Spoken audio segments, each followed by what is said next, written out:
The door closed softly behind us with a quiet click, sealing off the noise of the city street and the last echoes of the wedding party still going strong at the grand atrium in downtown Atlanta. We were finally alone in the foyer of my new condo. Our condo, as my mother, Denise, had reminded me for the last 3 months. I slipped off my classic white stilettos, and my feet gratefully met the cool hardwood floor. A whole day in those heels had been torture, but Mom had insisted on that exact style. "Aisha, you must look impeccable," she'd said when I tried to argue that I would prefer something more comfortable. Malik stood beside me, unbuttoning his flawlessly tailored suit. He was a tall, distinguished man of 38, with refined features and deep brown, attentive eyes. His hands were well kept, with long fingers that managed sign language so skillfully whenever he wanted to communicate something. Over the 6 months of our courtship, I had grown accustomed to his silence, to how he communicated with gestures, written notes, and glances. My mother always said it was a small price to pay for such a well-off and respectable husband. Welcome to Betty's Stories. I share new life stories here every day, and I'd really appreciate it if you hit subscribe and gave my video a like. Now, let's jump into the story. I'm sure you'll enjoy it till the end. I turned to him, about to sign my offer of tea, as I had done every time we were together. But before I could raise my hands, Malik looked me straight in the eyes and said in a perfectly clear, deep voice, "Aisha, we need to talk. We need to have a serious conversation about what is really going on." I froze. My heart seemed to skip several beats, then began hammering with double the force. My hands went numb, my knees buckled, and I grabbed the wall to keep from falling. My husband, the one who was supposedly mute since childhood due to some kind of trauma, was speaking clearly, distinctly, with a slight gravelly edge to his voice, but completely normally. I opened my mouth trying to say something, but couldn't squeeze out a sound. Malik took a step toward me, reaching out his hand, but I instinctively recoiled. Something like regret or guilt flashed in his eyes, but he didn't back away. "I'm sorry," he said, and genuine remorse echoed in his voice. "I know this is a shock. Let's sit down, and I'll explain everything. You need to know the truth about who I am, why all this was necessary, and why your mother—" I didn't let him finish. I yanked open the bathroom door, rushed inside, and locked it. I sank onto the edge of the tub, feeling my hands tremble, and tears stream down my cheeks, smearing my carefully applied wedding makeup. Malik was not mute. All this time, he could talk. All this time he had been lying to me, pretending, putting on a performance. And my mother? My mother knew. Could my own mother have been complicit in this deception? Thoughts raced through my head, making it impossible to focus. I tried to recall all our dates. Every time Malik used gestures or wrote notes, every moment I'd seen a kind of sadness in his eyes that I'd dismissed as part of his condition. Had everything been a lie? Was every gesture, every look, part of a carefully planned act? I heard his footsteps outside the door, then a soft knock. "Aisha, please come out. I understand your shock. I know you feel betrayed, but give me a chance to explain. Let me tell you how it really was." I didn't answer. I couldn't. A spasm constricted my throat, making it hard to breathe. Instead, I stared at my reflection in the mirror above the sink. A bride in a luxurious white dress that cost more than my annual salary as a high school English teacher, with a neat hairstyle that took 3 hours to create, now with trembling lips and smeared mascara. I looked like a ghost of my own happiness, a happiness that apparently never even existed. I was 27 years old. Most of my peers were already married. Some were raising children, and I was living with my mother in our 3-bedroom apartment in a modest neighborhood, teaching at school, and quietly dreaming of my own family, of a man who would love the real me without conditions or demands. My mother, Denise Holcomb, had always been a woman with a strong personality. After my father passed away 8 years ago, she became even more domineering, more convinced of her own rightness. She decided how I should dress, where I should work, and who I should socialize with. I tried to object, tried to assert my independence, but each time I hit a wall of misunderstanding. "You don't understand how the world works," she would say, shaking her head. I want the best for you so you don't repeat my mistakes. Her mistakes, as I understood it, were marrying my father for love rather than for financial security. They had lived together for 23 years, and I remembered them as happy and deeply in love. But after his death, Mom seemed to rewrite their entire history, convincing herself that if Dad had been more well-off, more successful, he could have afforded better treatment, and then everything would have been different. 6 months ago, she came home with shining eyes and announced that she had found the perfect husband candidate for me. Malik Ellington, the son of an old acquaintance, a successful entrepreneur, owner of a chain of appliance stores, 38 years old, never married, educated, well-mannered, and financially secure. And, Mom added after a pause, he's been mute since childhood due to a trauma. But that shouldn't bother you, she quickly added, seeing my startled face. He writes beautifully, and he's excellent with sign language. Most importantly, Aisha, he's looking for a quiet domestic wife who will create a comfortable home for him. You're the perfect fit. I tried to protest, to say that I wasn't looking for a mail-order husband, that I wanted to meet someone organically, to fall in love. But Mom was adamant. She had already arranged the meeting, already planned everything. And deep down, to be honest with myself, I was tired of resisting, tired of the loneliness, of the looks from co-workers when they talked about their own families, of acquaintances asking, "When are you finally getting married?" Our first meeting took place at a coffee shop downtown. I arrived early, nervous, twisting a napkin in my hands, and then I saw him. Tall, with handsome features, wearing a sharp suit. He walked into the cafe and looked around. Our eyes met, and he gave a warm, sincere smile that made something flutter in my chest. He walked over to my table, greeted me gallantly with a slight bow of his head, and signed that he was happy to meet me. I smiled back awkwardly, unsure how to properly interact with someone who couldn't speak. But Malik seemed to sense my embarrassment and took out a notebook and pen from his pocket. "Please don't hesitate to speak aloud," he wrote in neat, legible handwriting. "I'm an excellent lip reader and understand everything you say. I will write or use gestures myself." The conversation started surprisingly easily. He asked questions about my job, my interests, and my hobbies.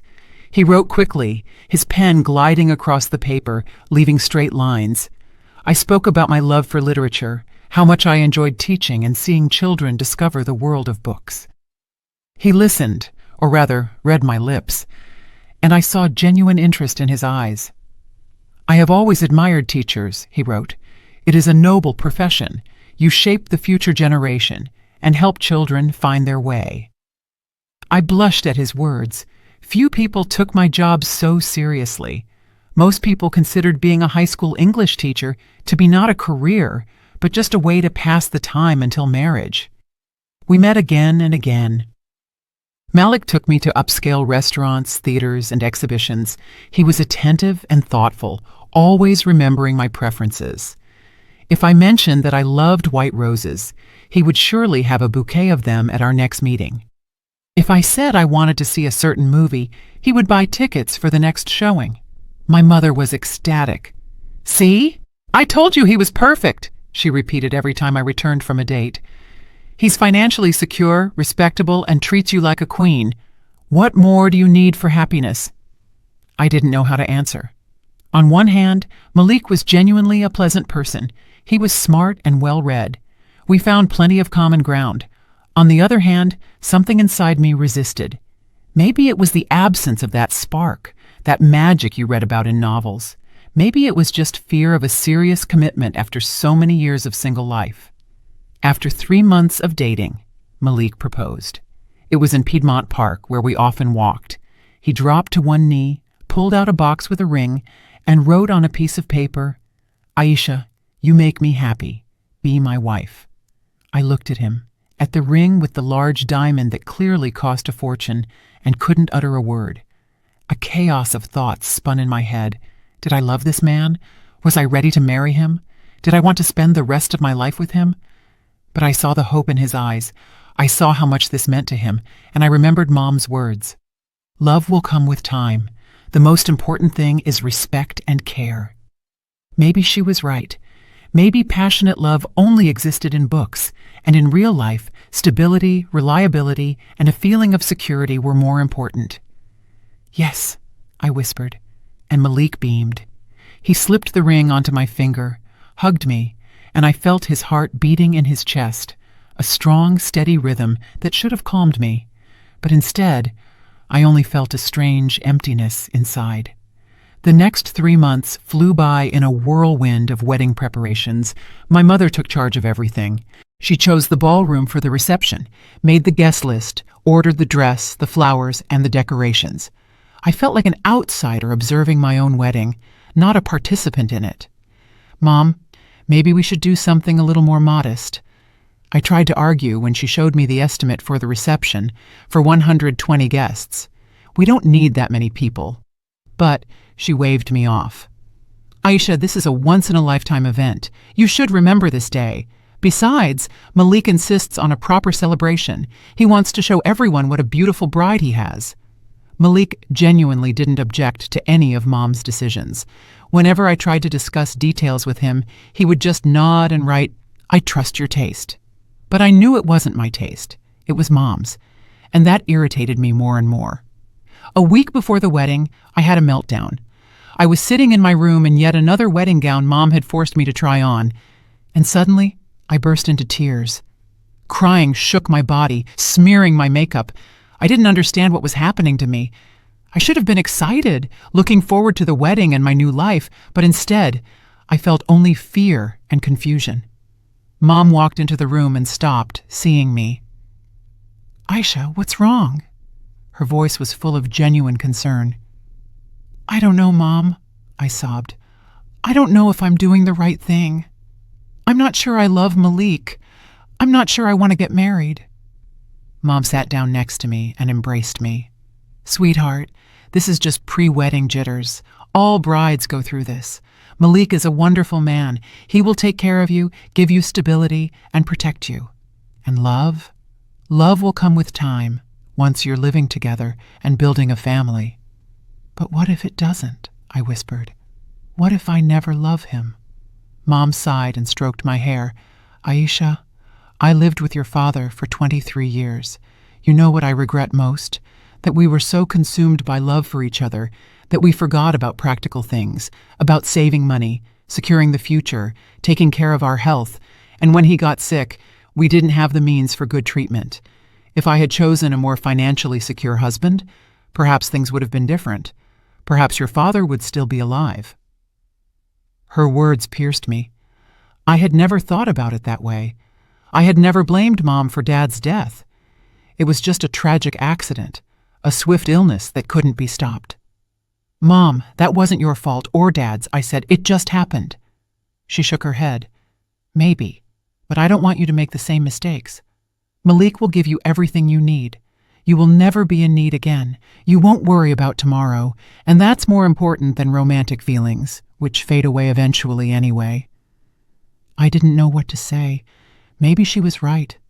Maybe I had read too many romance novels and expected the impossible from life. Maybe stability and care were truly more important than butterflies in the stomach and a racing heart upon seeing the one you love. The wedding day was sunny and warm. I woke up early, unrested after a troubled night. The whole house had turned into an anthill. Mom fussed, giving last-minute instructions. The makeup artist and hairstylist worked their magic on me. My bridesmaids chattered, discussing their outfits. My best friend Shayla helped me dress. She was one of the few who knew about my doubts and fears. "Aisha, if you're not sure, it's not too late to call it off," she whispered as she fastened the countless buttons on my gown. I shook my head. "No, it's fine. I'm just nervous, like all brides." She looked at me intently. "Are you absolutely sure you want this? Because a wedding isn't just a beautiful dress and a party. It's a decision for life." "I know," I replied, looking at my reflection in the mirror. The woman in the snow-white dress, with the neat hairstyle and flawless makeup, stared back at me with confusion.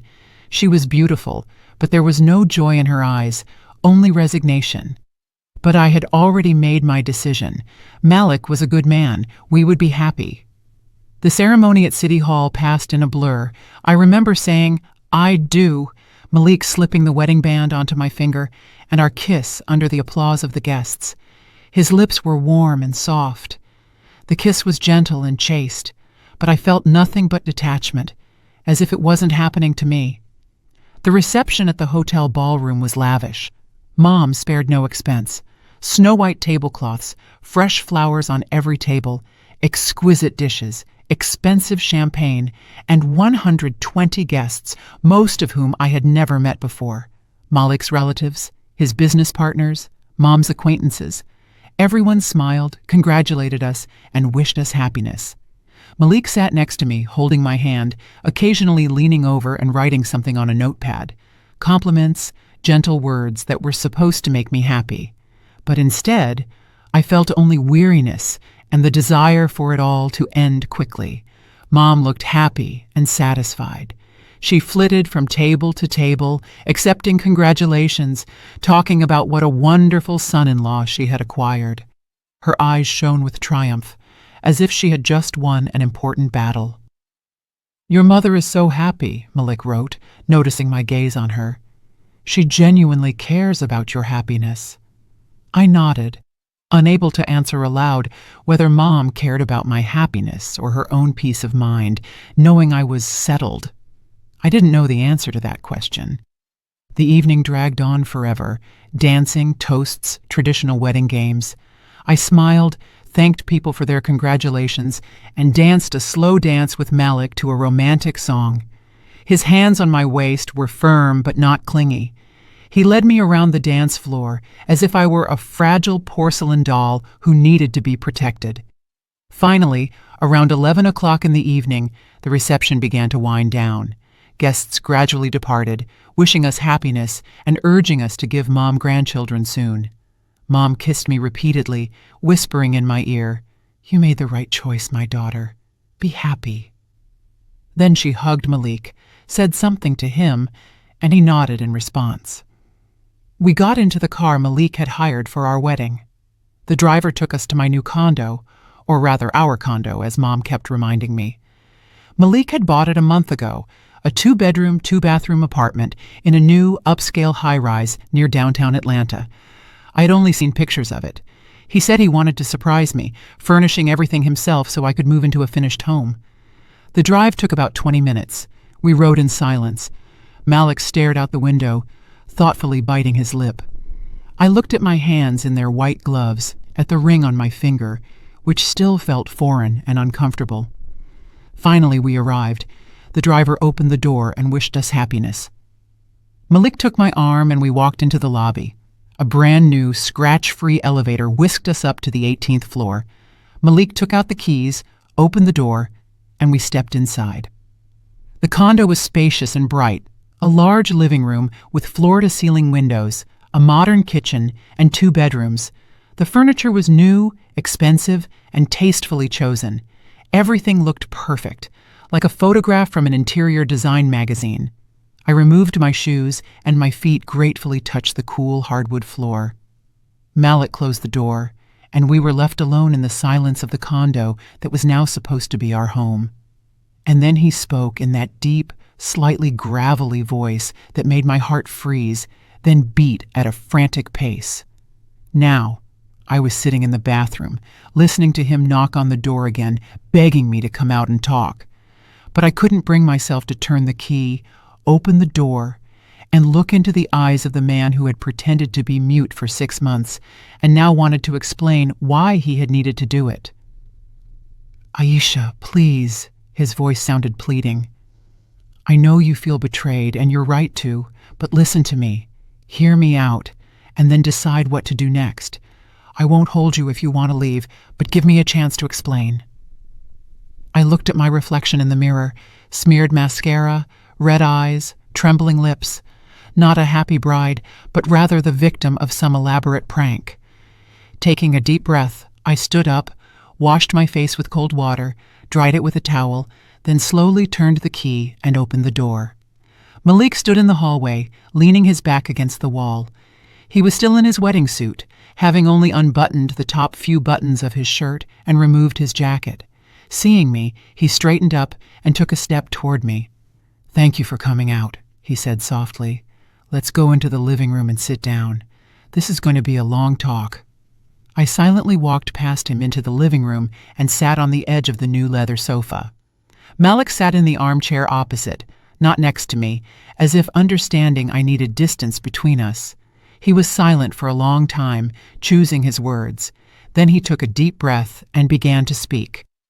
And what I heard over the next 30 minutes completely overturned my understanding of the last 6 months, of who Malik truly was, and what role my mother played in it all. "I am not mute, Aisha," he began. "I never have been. I was born and raised in a regular family, went to a regular school, and got my degree. Yes, I own my business, the appliance stores. That part is true, but everything else you know about me is a carefully constructed story." I stared at him, unable to believe my ears.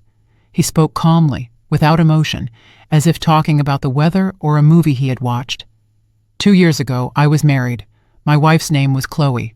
We were together for 5 years. I loved her, and I thought we were fine. But it turned out she had been seeing another man for a long time, over a year. And when I found out, she simply packed her bags and left. She said I was boring and predictable and that things were more interesting with the other man. He paused, and I saw pain in his eyes, a genuine, deep pain of betrayal. The divorce was hard.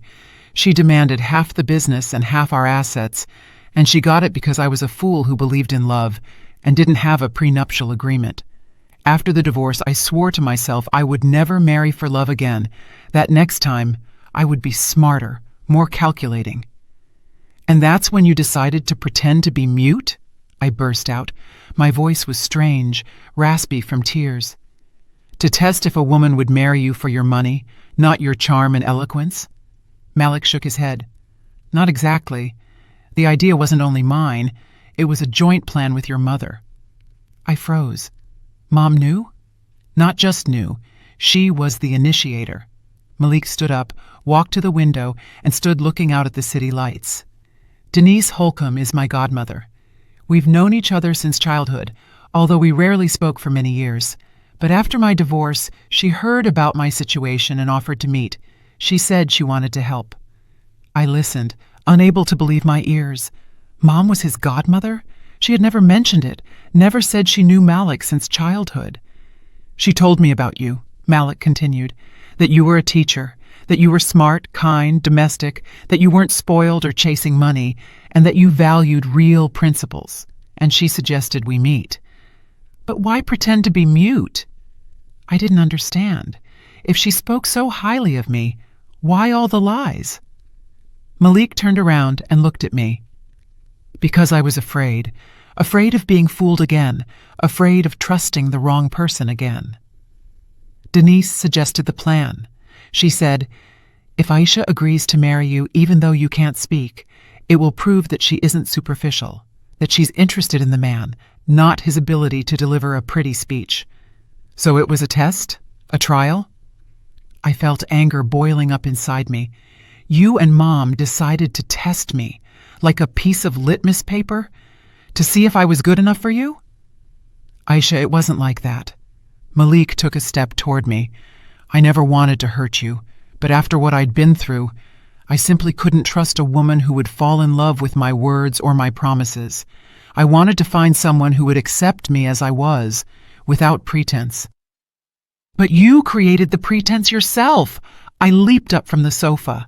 "You pretended to be someone else. How can I know who you really are if you've been lying to me since the first date?" Malik was silent, unable to find the words to respond. And in that silence, I suddenly realized something else, something terrible. "Wait," I whispered. "Mom, my mother, she insisted on this marriage, convincing me you were perfect. She said love would come with time, that stability was what mattered. She manipulated me. She arranged my life without my consent."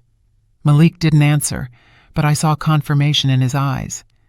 And then I felt something break inside me. Not anger, not hurt, but something deeper and more painful. Betrayal. Betrayal by the person closest to me, the person I had trusted my entire life. "Get out," I said quietly. "I don't care where you go. To another room, to friends, to a hotel. But right now, I don't want to see you. I can't."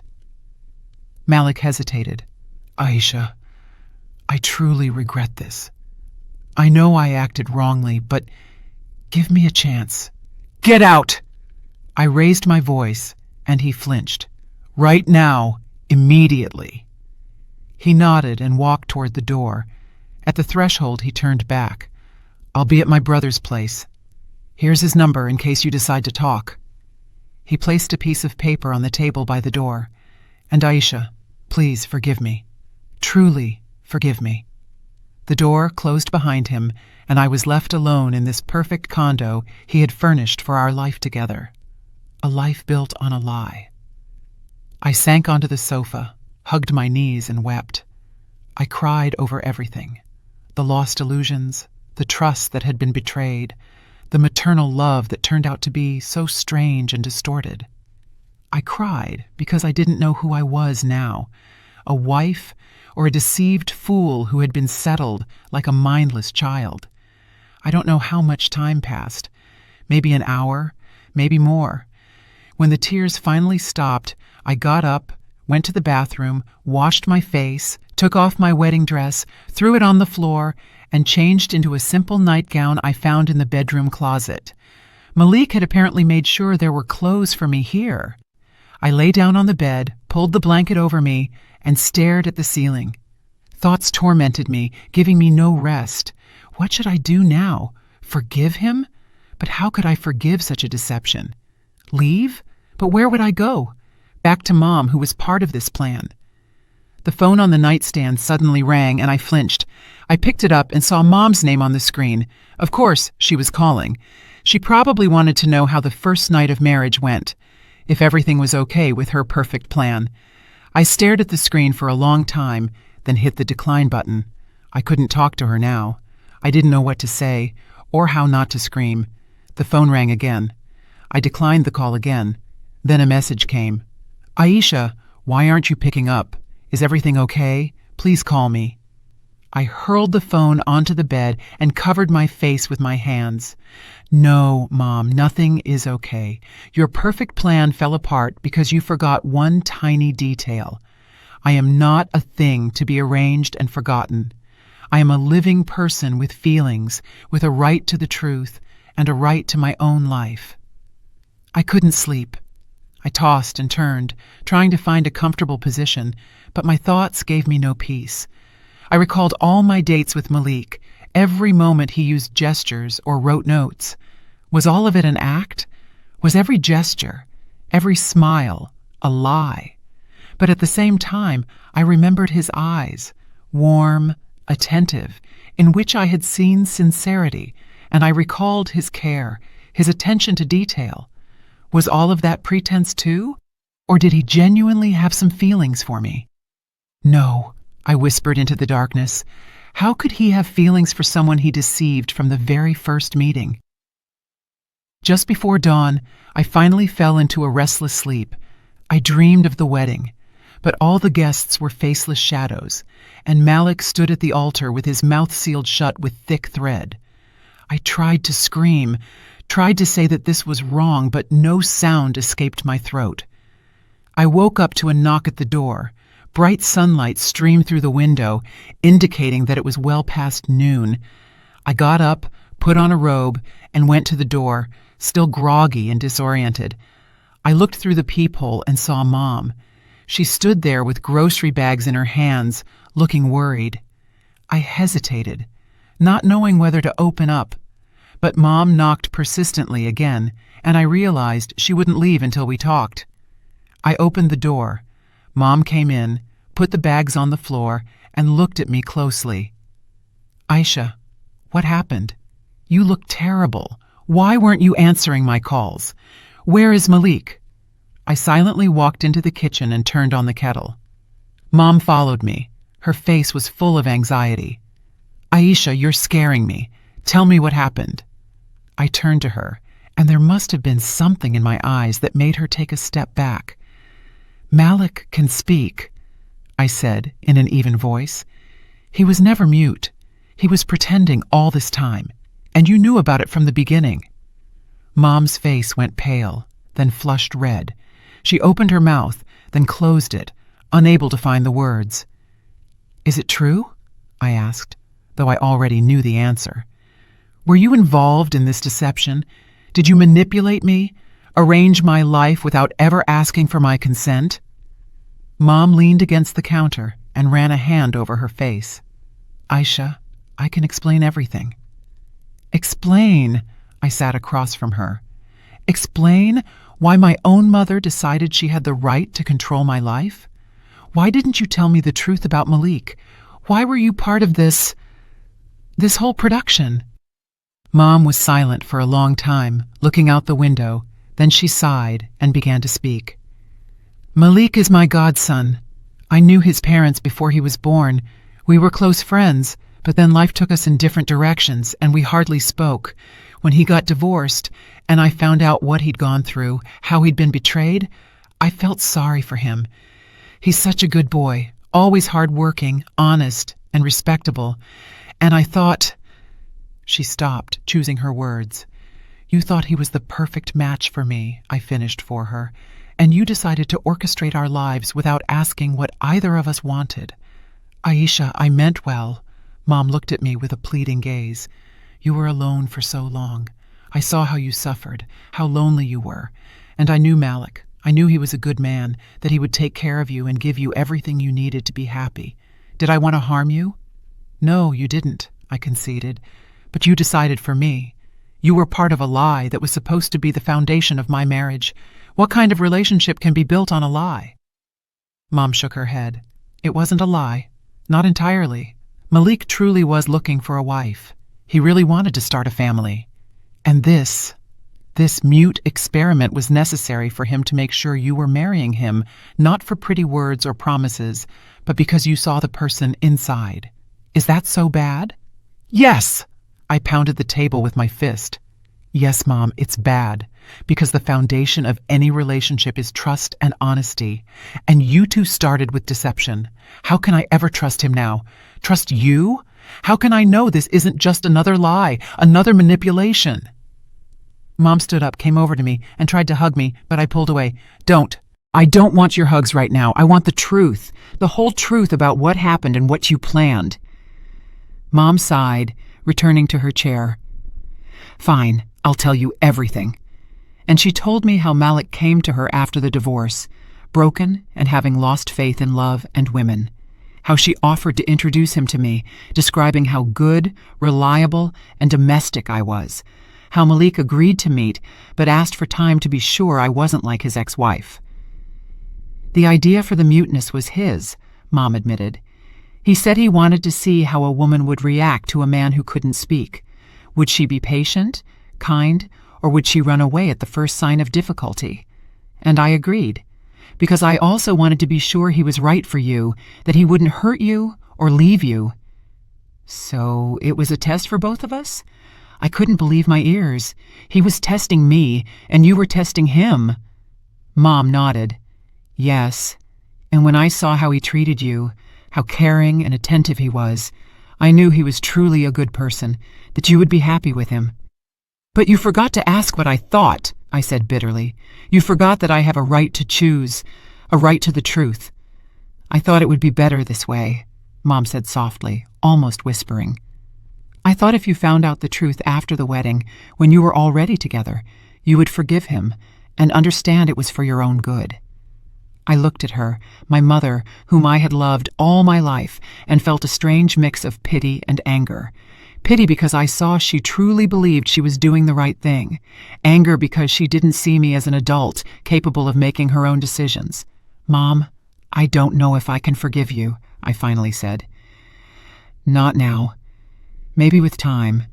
But right now, I need to figure out my own feelings, to understand what I want to do next, and for that, I need to be alone."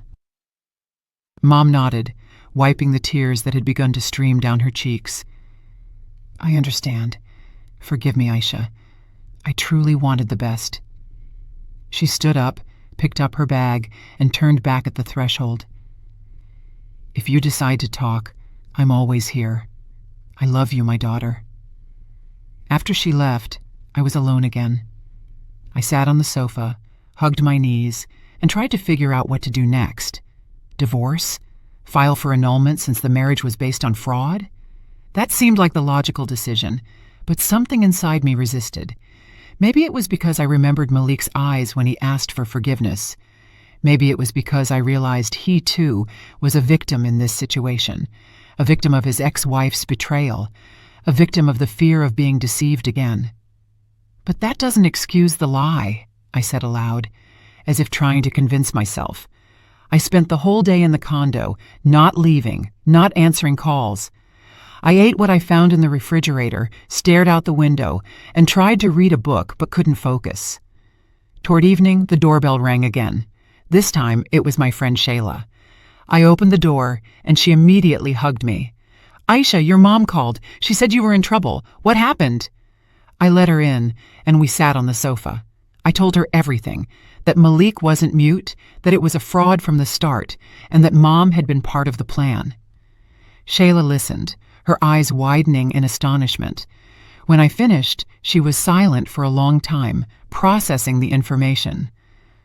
"God, Aisha, that's just insane," she finally breathed. "So they lied to you from the very beginning. What now? He expects you to just forgive everything and live happily ever after?" I shrugged. "I don't know what he expects. He went to his brother's place yesterday when I asked him to." Shayla took my hand. "What do you want? Not your mother, not Malik, you. What are you feeling?" I thought about it. What was I feeling? Anger? Yes. Hurt? Definitely. Disappointment, of course. But there was something else, too. Something I didn't want to admit, even to myself. "I don't know," I confessed. "I'm angry at him, and I'm angry at Mom. But at the same time, I remember our dates, how attentive and caring he was. And I wonder if that was all just a performance, or if there was something real." Shayla squeezed my hand. "Aisha, only you can decide what to do next. But know that whatever you choose, I'll be right here. If you want a divorce, I'll help. If you want to give him a chance, I'll support that too. The main thing is that it has to be your decision, not one forced on you by someone else." Her words warmed me. At least I had one person who wasn't trying to manipulate me or decide what I needed. Thank you, Shayla. Truly, thank you. We spent the whole evening together, talking about various things, trying to distract ourselves from the situation. Shayla made dinner with what she found in the fridge, and we ate as if it were just a normal evening at a friend's place, not the first day after a wedding that turned out to be a deception. When Shayla left, I was alone with my thoughts again. I picked up the phone, looked at the piece of paper with Malik's brother's number that he had left. I stared at the digits for a long time, trying to decide whether to call or not. "Give him a chance to explain completely," Shayla's voice echoed in my head. "Hear his full story, and then decide." I dialed the number. Ring, ring, ring. I was about to hang up when I heard the familiar voice. "Aisha?" Hope and fear sounded in Malik's voice simultaneously. "Yes, it's me." My voice was calmer than I expected. "I need you to come home. We need to talk. Really talk, without secrets or omissions." "I'll be there right away," he answered quickly. "I'll be there in under 20 minutes. I hung up and went to wash my face and tidy up. I looked at my reflection in the mirror. Pale face, dark circles under my eyes, but a look of determination. I was ready to hear the whole truth, and then decide if this marriage, which started with a lie, had a future. Malik arrived in 17 minutes. I let him in, and we sat in the living room again. Him in the armchair, me on the sofa. There was distance between us, but no longer the abyss there had been yesterday. "Talk," I said. "Everything from the very beginning, and no sugarcoating. He nodded and began telling me about his marriage to Chloe, how much he loved her, how they planned their future, and how he accidentally discovered the affair by seeing a message on her phone. How she didn't even try to deny it, just said she didn't love him and had wanted to leave for a long time, but was waiting for the right moment. The divorce was messy, he said, and I heard the pain in his voice. She hired a good lawyer, and they took half my business, the condo and the car. I didn't want to fight. I just wanted it all to end quickly. In the end, I was left with almost nothing. I had to start over, take out loans, and rebuild the business. He paused, looking at the floor. And when I finally got back on my feet, when I started thinking about starting a family again, I realized I was afraid of being fooled again, afraid of trusting the wrong person again. And then you came to Denise, your godmother, complained about life, and told her about your fears. And she offered to introduce us, I continued. Yes. She told me about you, how smart, kind, and honest you were, that you weren't chasing money and valued real principles. And I was interested, but the fear was still strong. And that's when I proposed this plan, to pretend to be mute, to see how you would react. Denise was against it at first, but then she agreed. She said she understood my concerns. He looked up, meeting my eyes. And you know what the strangest thing is? I didn't expect to actually like you. I thought it would just be a transaction, a marriage of convenience where we both got what we needed. Me, a calm wife who wouldn't betray me. You, stability and security. But when we started dating, when I got to know you better, I realized that you are special. I was silent, not knowing how to react to his words. You were patient with me, he continued. You taught me signs, even though I already knew them. You talked to me for hours, not caring that I couldn't answer aloud. You saw a person in me, not an invalid. And that moved me more than I could have imagined. He stood up, came closer, but did not sit next to me, respecting my space. Aisha, I know I started wrongly, that I deceived you, and that's unforgivable. But everything that was between us, my attention, my care, my interest in you, all of it was real. I genuinely wanted to know you. I wanted to make you happy. The only difference is that I could talk, but chose not to. I looked at him, trying to understand if he was telling the truth, or if this was just another lie, beautifully packaged in sincere words. How can I believe you? I asked softly. You deceived me for 6 months, every day, every date. How can I know this isn't just another deception? Malik knelt before me, taking my hands in his. I don't know how to prove my sincerity to you. I don't know how to earn your trust back, but I am willing to spend as much time as it takes. I am ready to start all over, honestly, without games or pretense. Give me a chance, Aisha, one chance to show you I can be real. I looked at him, this man I had married yesterday, without knowing who he truly was, and realized that the decision I made now would determine the rest of my life. Forgive him, give him a chance, or leave, annul this marriage that began with a lie, and try to start life anew. I don't know, I admitted. I don't know what to do. I need time to sort out my feelings, to understand what I really want. Malik nodded. I understand. Take all the time you need. I'll wait. He stood up and headed toward the door. At the threshold, he turned back. Aisha, please know I never wanted to hurt you. Never. And if you decide you can't forgive me, I will accept it. I won't hold you back, and I won't pressure you. After he left, I was alone again. But this time, I didn't cry. I just sat, thinking, trying to understand what I felt. Anger? Yes, it was still there. Hurt, certainly. But there was something else, too. An understanding that Malik had also been wounded by life, that his fears were real, and that he was simply looking for a way to protect himself. But that doesn't excuse the lie, I repeated to myself, like a mantra.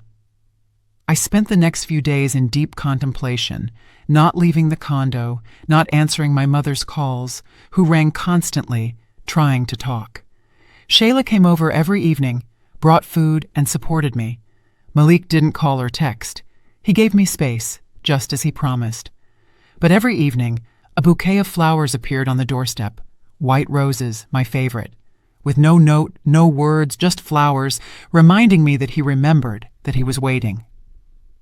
On the 5th day, I decided to leave the house, take a walk, get some fresh air, and try to look at the situation from the outside.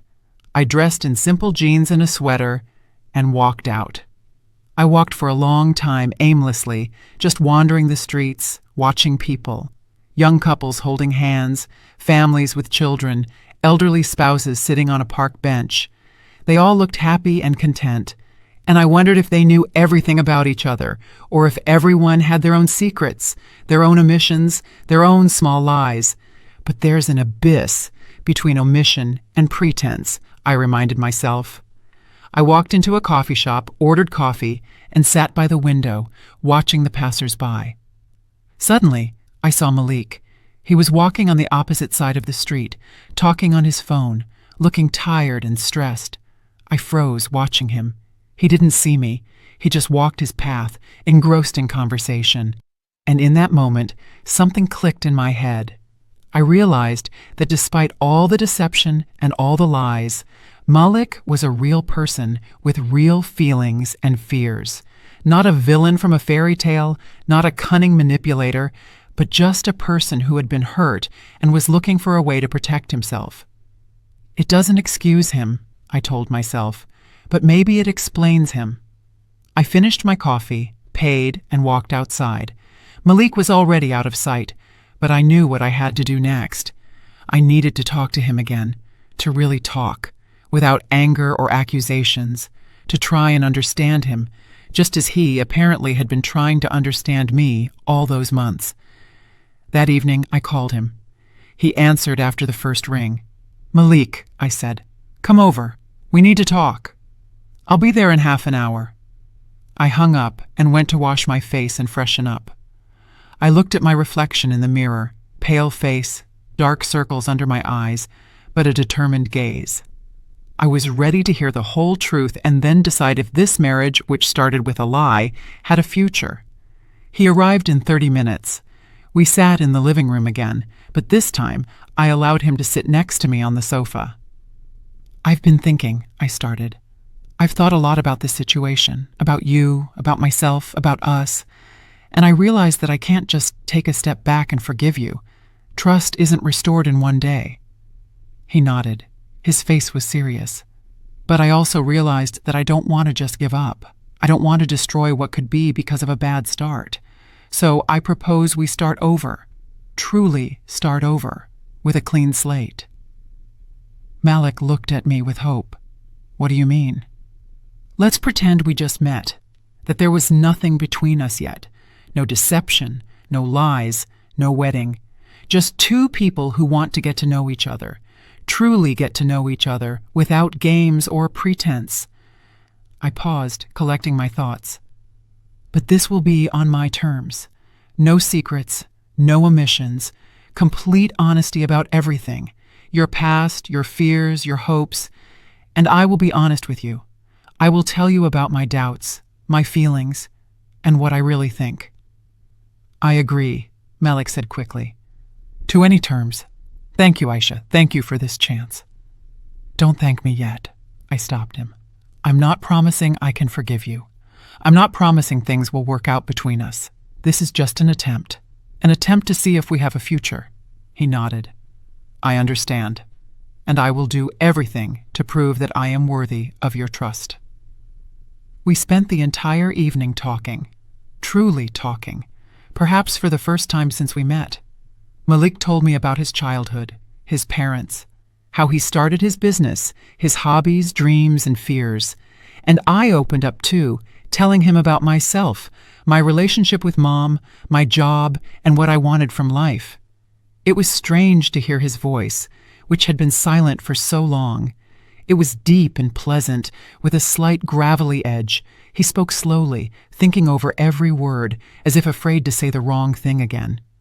When it got late, Malik stood up, getting ready to leave. "I'll see you tomorrow?" he asked with hope. I nodded. "I'll see you." Come over in the evening and we'll have dinner together." He smiled, and I saw genuine joy in his eyes. "With pleasure." After he left, I lay in bed, feeling a strange calm. Not happiness, no, but also not the emptiness and pain that had been there before. Something in between. Hope, perhaps. Hope that we could build something real on the ruins of a lie. The next few weeks were not easy.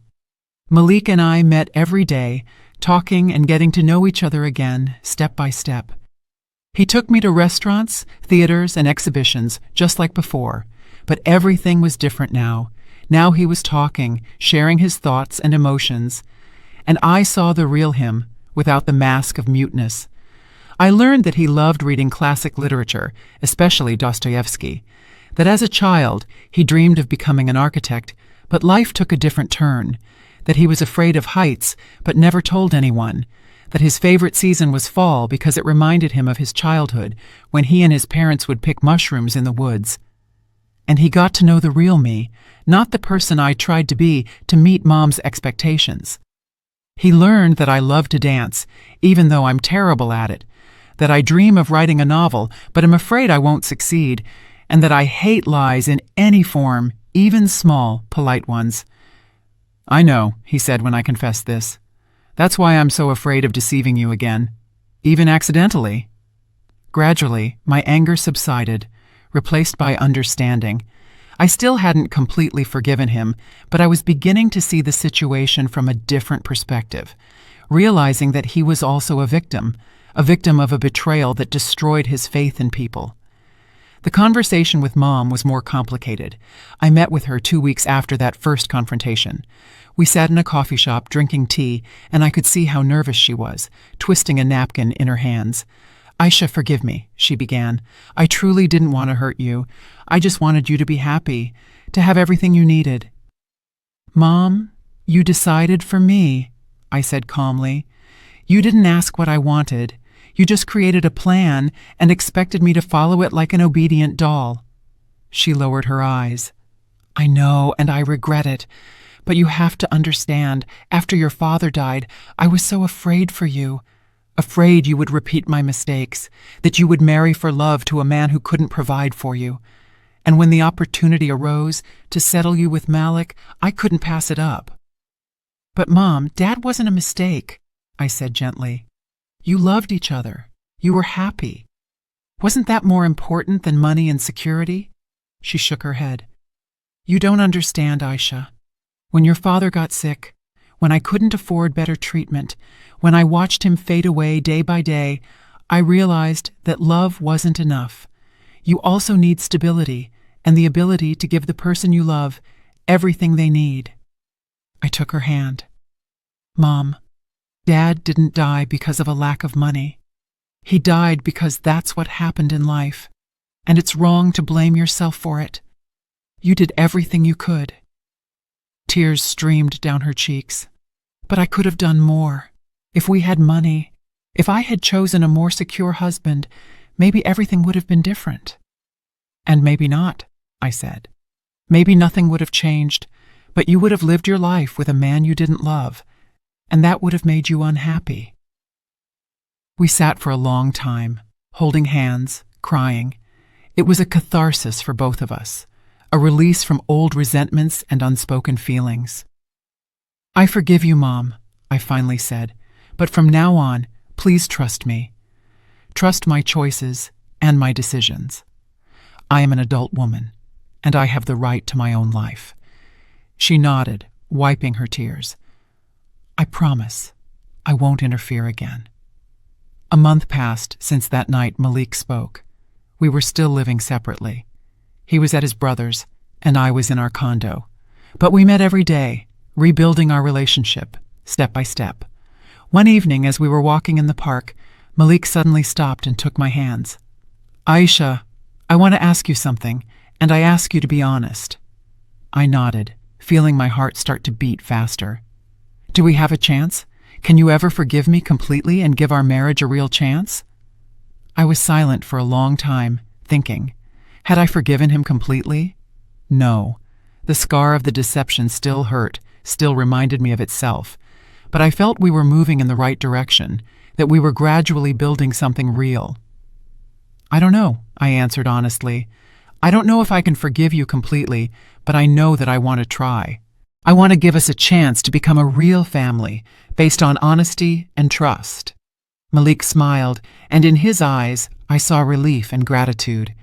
"Then let's try together, without secrets, without lies, just the two of us, building our life."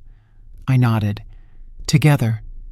We hugged, standing in the park under the autumn trees, and in that moment, I felt that maybe we truly did have a chance to build a happy family despite the wrong beginning.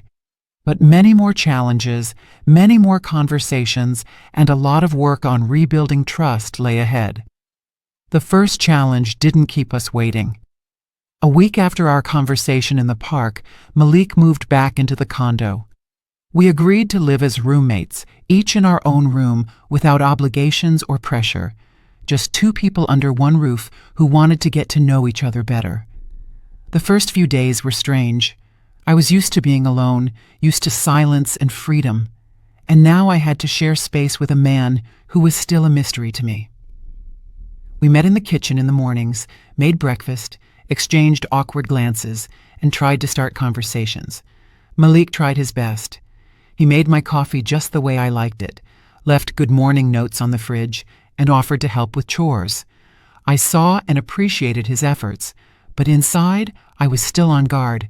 Trust doesn't rebuild quickly, no matter how hard a person tries. One evening, I was cooking dinner while Malik was working on his laptop in the living room. Suddenly, the doorbell rang. I wiped my hands on a towel and went to open it, not expecting any guests. A strange woman stood on the threshold. Beautiful, well-groomed, wearing an expensive coat and high heels. Her long, dark hair was styled perfectly. Her makeup was flawless. She gave me an appraising look from head to toe, and I suddenly felt awkward in my casual jeans and simple t-shirt. "Who are you?" I asked, feeling an unexplained anxiety. The woman smiled, but the smile didn't reach her eyes. "I'm Chloe, Malik's ex-wife, and you, I take it, are the new Mrs. Ellington." My heart sank. Chloe, the woman who had betrayed Malik, the reason he had lost faith in love and started this whole mute performance. "What do you want?" I asked coldly, not inviting her in. Chloe looked over my shoulder into the apartment. "I need to talk to Malik. It's important." "I'm here," Malik's voice said from behind me. He walked up and placed a hand on my shoulder, a gesture that was both protective and comforting. "What are you doing here, Chloe?" Chloe smiled again, the same cold smile. "Can't you guess?" "I came to talk about our past, about what we had, and what, perhaps, we could still have." I felt Malik tense up next to me. His hand tightened on my shoulder. "We don't have a future, Chloe.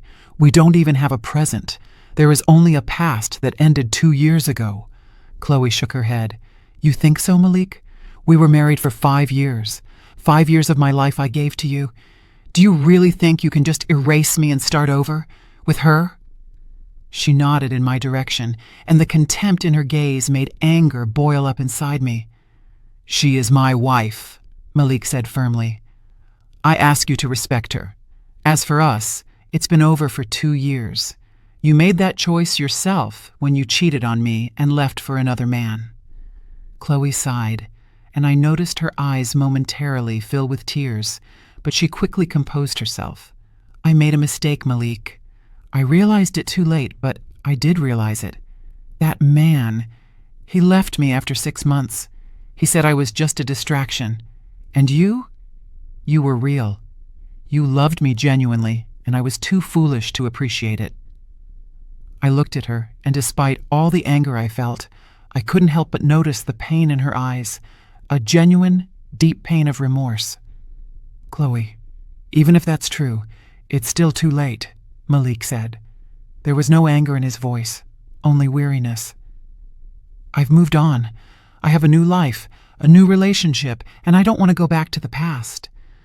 Chloe looked at me, then back at Malik. "Do you truly love her? Or is this just an attempt to forget me?" Malik was silent, and that silence lasted too long.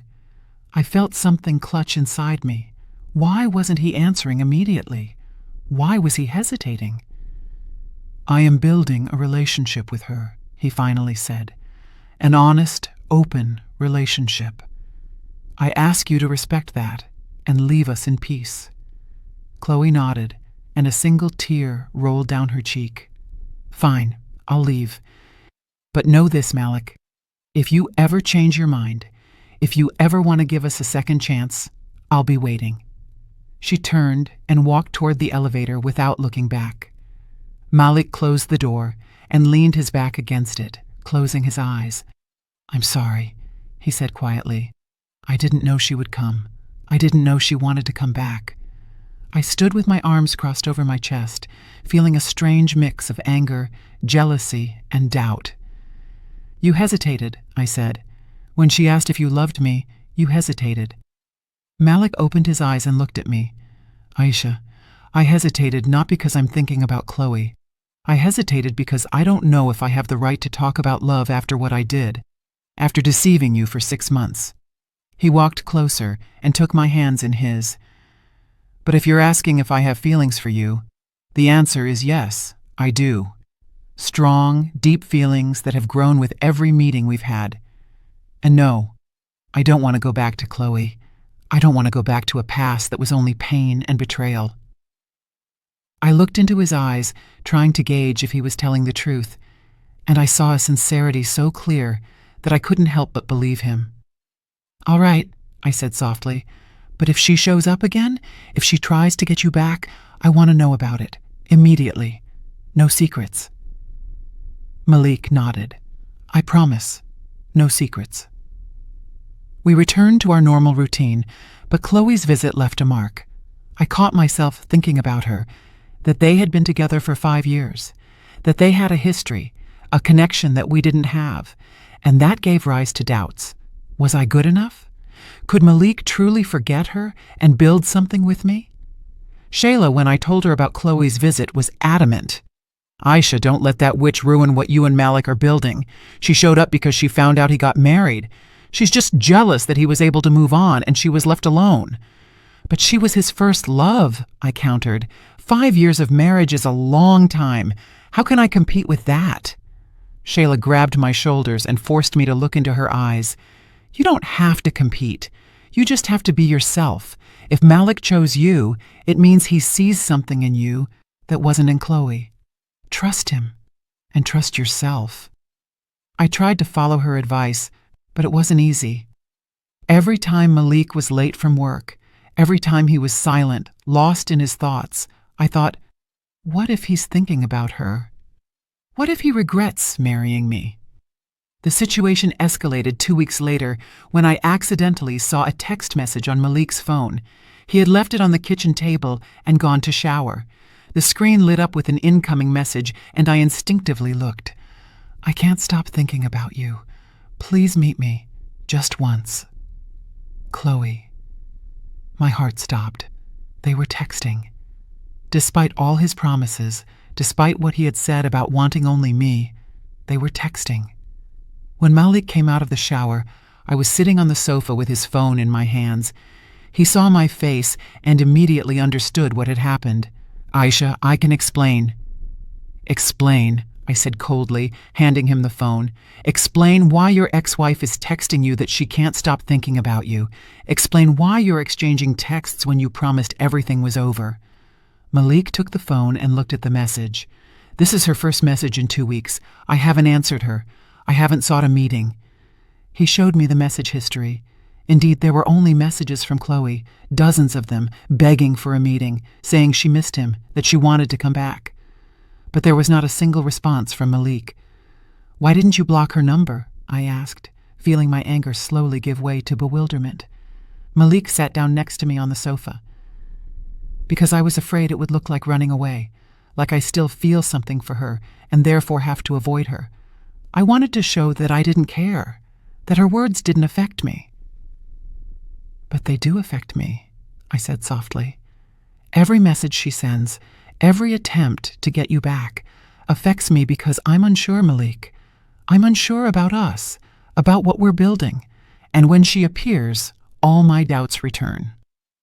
Malik took my phone, went into the contacts, found Chloe's number, and then, without saying a word, blocked it. Then he did the same with his own phone. "See," he said, showing me the screen. "I'm blocking her forever. She can't contact me anymore. And if she tries to find another way, I'll tell her directly that I don't want any communication." I looked at him, feeling contradictory emotions battling inside me: gratitude for the gesture, guilt for making him do it, and relief that he chose me. "Thank you," I whispered. "That really means a lot to me." Malik hugged me, holding me close. "I know, and I want you to feel secure, to know that I chose you not out of calculation or some kind of game, but simply because I want to be with you." We sat, embracing, and I felt something warm gradually growing inside me, something that resembled trust, not complete, not absolute, but a beginning, the start of a real relationship, built not on deception, but on honesty and mutual respect. But life, as it turned out, was not ready to give us a break yet. A week later, I came home from work and found an envelope in the mailbox with no return address. I opened it and froze. Inside were photographs, pictures of Malik and Chloe from their life together. In some, they were happy, smiling, embracing. In others, on their wedding day, looking so in love, so content. And a note written in a woman's handwriting. He was happy with me, truly happy. Can you give him the same? I stood in the foyer, holding those photos, feeling everything inside me clench with pain. They truly looked happy, truly in love. And who was I? A rebound? An attempt to forget? An experiment that went wrong? When Malik came home from work, I silently handed him the envelope. He looked at the photos, and his face darkened. "It's Chloe," he said. "She won't give up. She's trying to destroy what we have." "And what do we have, Malik?" I asked tiredly. "What are we building?" Because honestly, I don't know. We live under the same roof, but in different rooms. We're married, but our marriage started with a lie. We talk about feelings, but I'm not sure they're real. Malik put the photos on the table and walked over to me. "Aisha, I understand your doubts. I understand it's hard to believe in the sincerity of a person who started with a lie. But I am truly trying. I genuinely want to build something real with you." "Then prove it," I said, surprised by the firmness of my voice. "Prove it not with words but with actions, because I've already heard words from you, from Mom, from everyone who supposedly cared about my well-being. I need action." "What do you want me to do?" Malik asked. "Tell me and I'll do it." I thought about what I truly wanted. Did I want him to prove his love? But how can feelings be proven? Did I want him to cut all ties with the past? He had already blocked Chloe. What did I really want? "I want to meet your family," I finally said. "Your parents, your brother. I want to see how they feel about you, about us, about this marriage.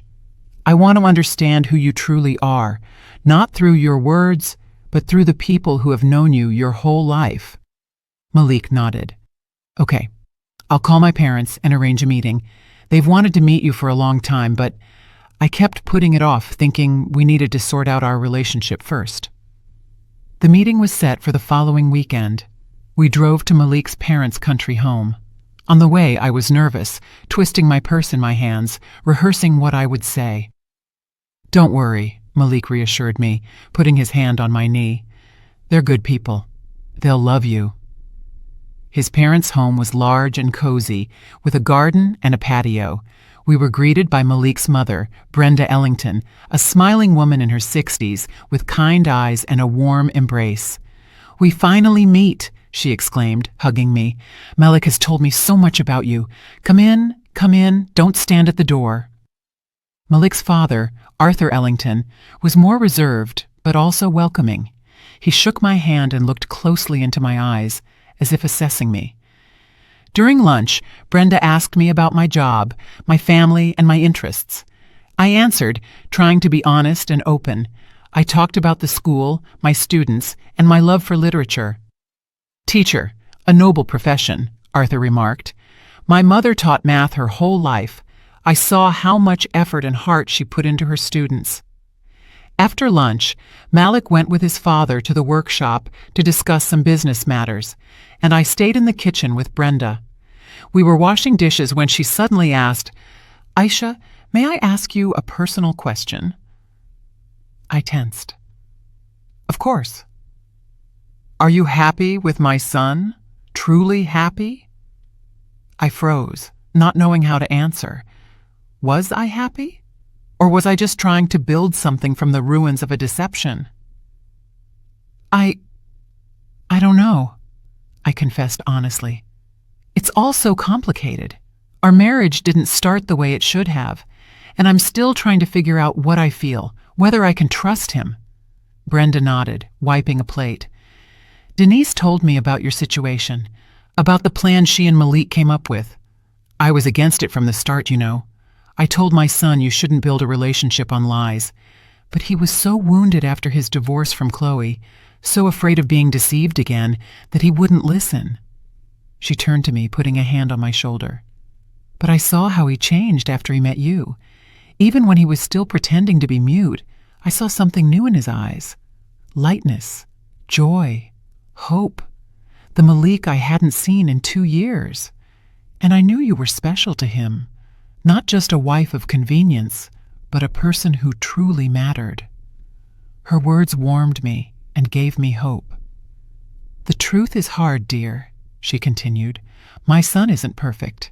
He made a big mistake by starting your relationship with a lie, but he's trying to make amends. He's trying to be a better man for you. Isn't that worthy of a second chance? I thought about it. Maybe she was right. Maybe all people make mistakes. And what matters isn't how you start, but how you try to correct your errors. As we were leaving, Brenda hugged me goodbye and whispered in my ear, Give him a chance, Aisha. Give both of you a chance to be happy. On the drive home, I was thoughtful. Malik noticed. What are you thinking about? About us, I answered. About what your mother said. About how maybe we really do deserve a chance.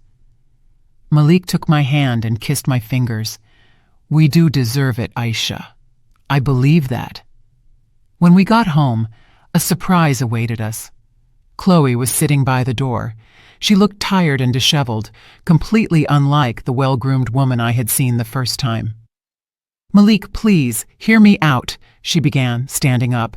I know you blocked me, but I really need to talk. We have nothing to talk about, Chloe, Malik said sharply. How many times do I have to repeat it? It's over between us. I'm pregnant, Chloe blurted out, and both of us froze. The world seemed to stop.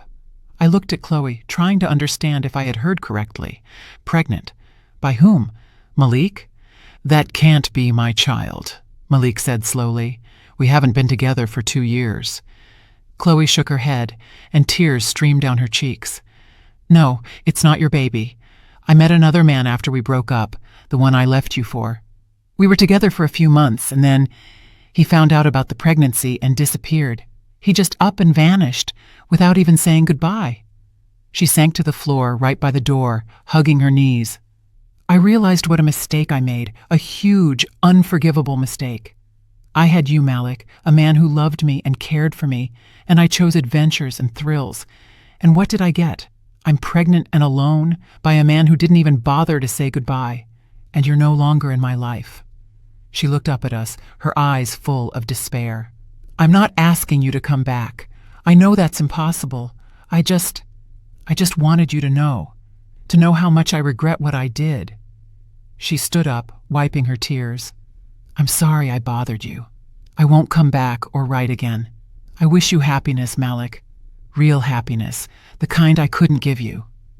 She left, and we were left standing in the foyer, processing what had just happened. Do you really want to help her? I asked. Malik looked at me. I don't want to go back to her, if that's what you mean, but she was part of my life for 5 years. I can't just ignore her when she's in trouble. That wouldn't be right. I thought about it. He was right. Despite everything that had happened, Chloe was a person in need, and to ignore that would be to lose a piece of our humanity.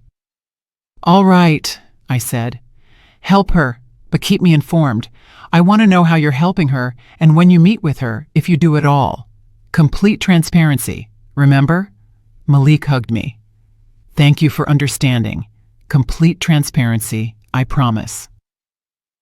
Over the next week, life settled down. Chloe didn't show up again. She only occasionally sent Malik short messages thanking him for the financial help. He showed me every message, every money transfer, no secrets. Malik and I were growing closer. Gradually, step by step, we cooked dinner together, watched movies, and walked in the park. Normal things that normal couples do, and it felt pleasant, calm, and right. One evening, as we were sitting on the sofa after dinner, Malik suddenly said, "Aisha, I want to tell you something important." I tensed. Every time he started like that, I expected another confession, another secret from the past. "I love you," he simply said. I know I said it before, but now I want to say it differently, without reservations, without doubts. I love you, Aisha. I love your kindness, your strength, and your capacity for forgiveness. I love the way you smile when you read a book. I love the way you talk about your students with such tenderness. I love everything about you. I looked at him, feeling my eyes fill with tears. No one had ever said such words to me, so sincerely, so openly. "I'm not asking you to say it back right now," he continued. "I know you need time, that trust is rebuilt slowly. I just want you to know what I feel, without games, without pretense, just the truth." I reached out my hand and touched his cheek. "Thank you for your honesty, for not pressuring me or rushing me." He covered my hand with his. "We have time, Aisha, our whole lives ahead of us." But life, as it turned out, had one more test for us. A month later, I felt unwell. Morning sickness, dizziness, and weakness. At first, I blamed it on stress, on being overtired from work, but when the symptoms didn't pass after a week, I decided to go to the doctor. The test showed 2 lines. I was pregnant. I sat in the gynecologist's office, holding the test results, unable to believe it. Pregnant. I was pregnant with Malik's child, the man I wasn't even living with as husband and wife because I wasn't ready for that intimacy yet. "But how?" I whispered. The doctor smiled. "You are married, as far as I can tell from your paperwork. Were you not using birth control?" I blushed. We didn't use protection that one night after the wedding, when Malik still hadn't confessed that he could speak. The night I tried to forget, to erase from my memory, because it was based on deception. I didn't think it would happen from one time. The doctor shrugged. "It happens. Congratulations. You'll be a mother in about 7.5 months. I left the hospital in complete shock. Pregnant. I was going to have a baby. With Malik, the man in a relationship I was still unsure about. What should I do? Tell him? Of course I had to. But how would he react? Would he be happy or scared that it was too soon, that we hadn't sorted out our relationship yet? I walked around in a fog all day, rehearsing how I would tell him. When Malik came home from work, I was sitting in the kitchen, nervously fiddling with a napkin. "Aisha, what's wrong?" He immediately noticed my state. "You look pale." "I need to tell you something," I began, my voice trembling. "Something important that will change everything." Malik sat across from me and took my hands in his. "Tell me. Whatever it is, we'll get through it." "I'm pregnant," I blurted out, then fell silent, waiting for his reaction. Malik froze. His eyes widened, his face went pale, then flushed red. He opened his mouth, then closed it, speechless. "You're pregnant? With my baby?" I nodded. "From that night after the wedding. I didn't expect it. I didn't think it would happen from one time." Malik suddenly stood up, walked over to me, and hugged me so tightly I could barely breathe. This is the best news of my life. The best, Aisha. We're going to have a baby, our baby." I felt tears streaming down his cheeks, tears of joy, happiness, and hope. "Aren't you scared?" I asked. "Don't you think it's too soon?" Malik pulled back and looked into my eyes. "Of course I'm scared. Scared I'll be a bad father, that I won't cope. But I'm more happy. Because this baby connects us. It gives us another chance to become a real family." His words warmed me. Maybe this truly was a chance to build something real and solid, founded not on deception, but on love for our future child. "But I don't want you to stay with me just because of the baby," Malik added. "If you still have doubts about us, if you don't feel like you can trust me, tell me. I will be involved in the baby's life and help you, but I won't hold you in a relationship where you are unhappy." I looked at him, this man who started with a lie but was now completely honest, and suddenly I realized that despite all the fear and all the doubts, I wanted to try. I wanted to give us a chance to become a family. "I'm staying," I said, "not just because of the baby, but because I think I'm starting to love you. Truly love you." Malik hugged me again, and we stood there for a long time, holding each other, feeling something new growing between us. Not passion, not infatuation, but something deeper, more enduring. Love built on honesty, trust, and mutual respect.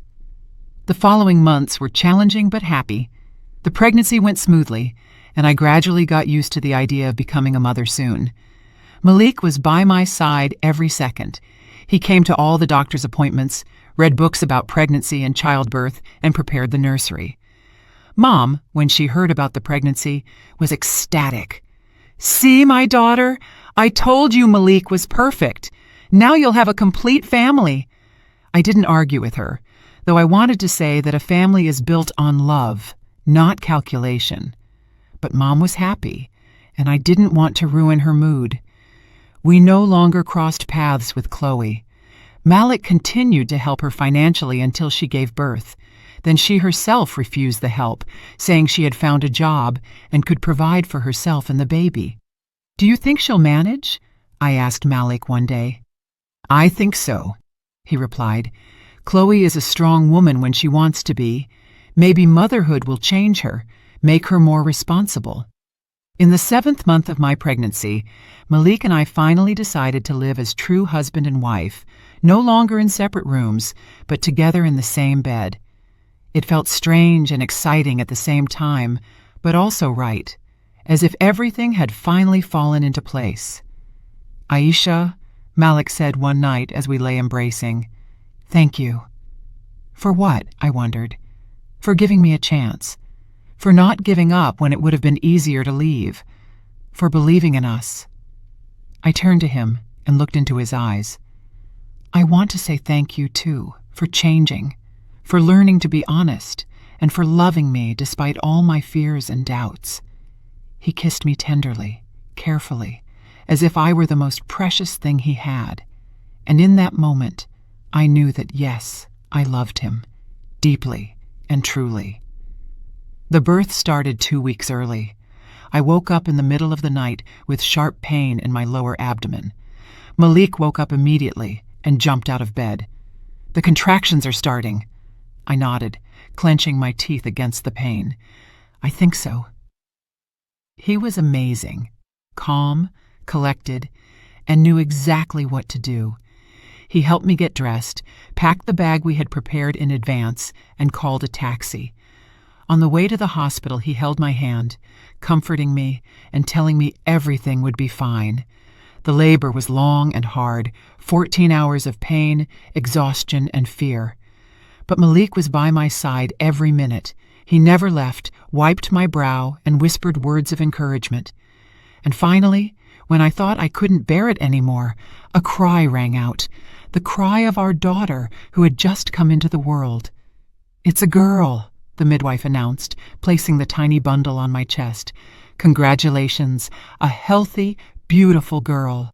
I looked at the little human, at her wrinkled red face, at her tiny fingers already clutching my hand, and felt an incredibly overwhelming feeling of love wash over me. "Our daughter," I whispered, unable to look away. Malik stood beside me, tears streaming down his cheeks. "Our baby girl is the most beautiful in the world." We named her Nova, meaning new, and she truly was our new love, the center of our universe from the very first second. The first few months of motherhood were tough. Sleepless nights, constant exhaustion, and the fear that I was doing something wrong. But Malik was right there with me every second, helping with every little thing. He got up at night so I could sleep, changed diapers, and rocked Nova when she cried. I saw him look at our daughter with such tenderness and adoration that my heart swelled with happiness. He was a wonderful father, attentive, caring, and always ready to help. "You are an amazing mother," he said one day as we sat watching Nova sleep in her crib. "And you are an amazing father," I replied, taking his hand. He looked at me, and there was so much love and gratitude in his eyes that I felt tears well up. "Aisha, I want to say it again. Forgive me for how we started, for the deception, the lies, the games. If I could go back, I would do everything differently. I would start honestly, openly." I shook my head. "Don't. What's done is done. We can't change the past, but we can build the future, and I think we're doing a pretty good job of it." Malik hugged me, holding me close. "I love you, Aisha. I love you more than life itself." "I love you, Malik," I said, "despite everything." We sat like that, embracing, listening to our daughter's quiet breathing. And I felt that, yes, we were happy. Despite the difficult start, despite all the challenges, we had found each other, found true love, found a real family. A year passed. Nova grew, delighting us every day with her smiles, first words, and first steps. Malik and I grew closer, stronger. The trust that had been destroyed in the beginning gradually returned. Not completely, perhaps, because scars remain forever, but enough for us to feel secure with each other. One day, Malik came home from work with a mysterious smile. "I have a surprise for you," he said, pulling an envelope from his pocket. I opened it and saw 2 tickets to Paris for 2 weeks. "But how?" I was surprised. "What about Nova?" "My parents agreed to watch her," he said. "They've wanted to spend more time with their granddaughter for a long time, and we need a vacation. Time just for the 2 of us." I looked at the tickets, and contradictory feelings battled inside me. On one hand, I had dreamed of such a trip. On the other, I was afraid to leave Nova, afraid something would happen while I was away. "Don't worry," Malik said, as if reading my thoughts. "She'll be fine. Mom will manage perfectly, and we need time alone to remember that we're not just parents, but husband and wife." He was right. We deserved this vacation. These 2 weeks just for us. Paris was magical. We walked through the narrow streets, drank coffee in small cafes, went up the Eiffel Tower, and admired the Louvre. Malik was attentive and romantic, just as I had dreamed my husband would be. One evening, as we sat on the banks of the Seine, watching the sunset, Malik suddenly knelt. "What are you doing?" I was surprised. He pulled out a box and opened it. Inside was a ring, not as lavish as the one he gave me with the first proposal, simple, elegant, with a small heart-shaped stone. "Aisha, I know we're already married. I know we have a daughter and a family, but I want to do this properly. I want to ask you again, genuinely, without games or deception. Will you marry me? Will you become my wife, not by someone else's plan, but by your own choice?" I looked at him, this man who had traveled such a long road from deceiver to honest, loving husband and father, and I felt my heart overflow with love. "Yes," I whispered through my tears. 1,000 times yes. He slipped the ring onto my finger, hugged me, and kissed me. And in that moment, I felt that everything we had been through, all the challenges and doubts, was worth it, because it had led us here, to this moment of true love and happiness. When we returned home, Nova greeted us with joyful cries, holding out her little arms. We hugged and kissed her, telling her how much we missed her. I realized that this was happiness, Not perfect, not from a fairy tale, but real, hard-won, and deserved. Another 2 years passed. Nova started preschool. Malik and I lived a calm, measured life. Work, family, friends, the ordinary life of an ordinary couple who loved each other.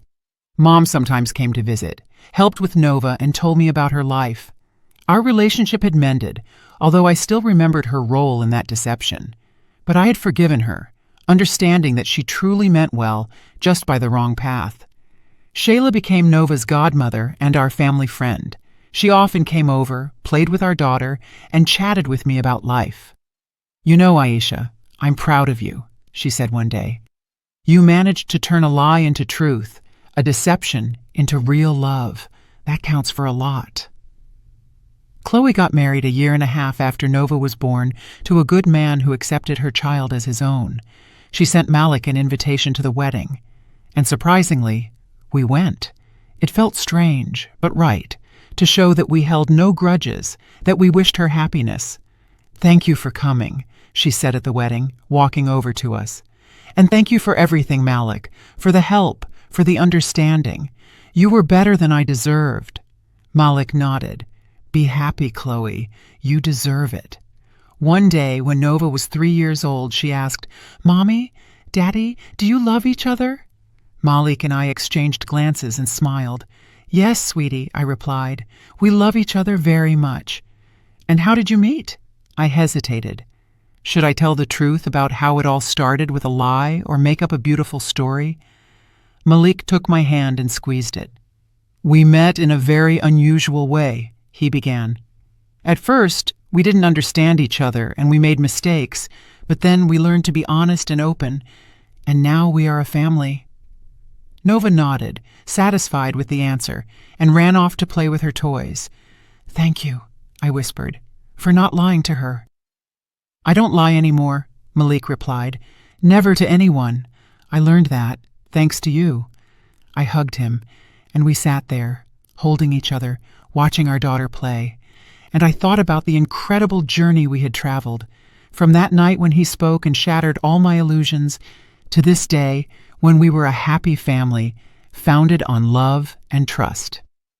Yes, we started with a lie. Yes, our marriage was based on deception and manipulation, but we managed to turn that into something real, something beautiful, because it doesn't matter how you start. What matters is how you continue and how you finish. And our story, which began on that strange evening when my mute husband spoke, turned into a story of true love. A love that withstood the test of deceit, doubt, and fear, and survived, growing stronger and more genuine. Sometimes, falling asleep next to Malik, I remember that night, the moment the door closed behind us, and he spoke his first words. Words that destroyed my world, but, at the same time, gave birth to something new. I don't regret giving him a chance. I don't regret not leaving when it would have been the easiest thing to do, because if I had left, I would have missed this love, this family, and this happiness we built together. Yes, it wasn't easy. Yes, there were moments when I wanted to give up, when it seemed easier to start over with someone else than to restore broken trust. But I held on, we both held on, and it was worth it. Our story is not a fairy tale with a perfect prince and a flawless princess. It is the story of two ordinary people who made mistakes, hurt each other, and doubted, but who, despite all that, chose each other, chose again and again to be together, to work on the relationship, and to build something real. And now, years after that fateful night, I can say with certainty, I am happy, truly, profoundly happy. I have a husband who loves me and whom I love. I have a daughter who fills our life with joy. I have a family, a real family, built on honesty and mutual respect. Sometimes Mom asks, "Have you forgiven me for that plan? For being part of the deception?" And I always answer, "Yes, Mom, I've forgiven you. Because despite the wrong methods, you helped me meet the man I am truly happy with." Malik often asks too, "Do you ever regret not leaving then, for giving me a chance?" I always say, "No, I don't regret it for a second, because you were worth that chance. Our story is a story about forgiveness, about how people can change, grow, and become better, about how mistakes don't define us. What matters is how we try to fix them. Our story is a story about trust, about how difficult it is to rebuild when it's broken, but how it is possible if both people are willing to work at it, to be honest and open with each other. Our story is a story about love. Real love that doesn't come at first sight, is never perfect or easy, and demands work, patience, and understanding, but which ultimately provides more happiness than any romantic fairy tale. And when Nova grows up and asks me how to build a relationship, I will tell her our story, honestly, without pretense. I will tell her how we started with a lie, but were able to build a true love. I will tell her that what matters is not how you begin, but how you continue. I will tell her that forgiveness is not weakness, but strength. That giving people a second chance is not foolishness, but wisdom.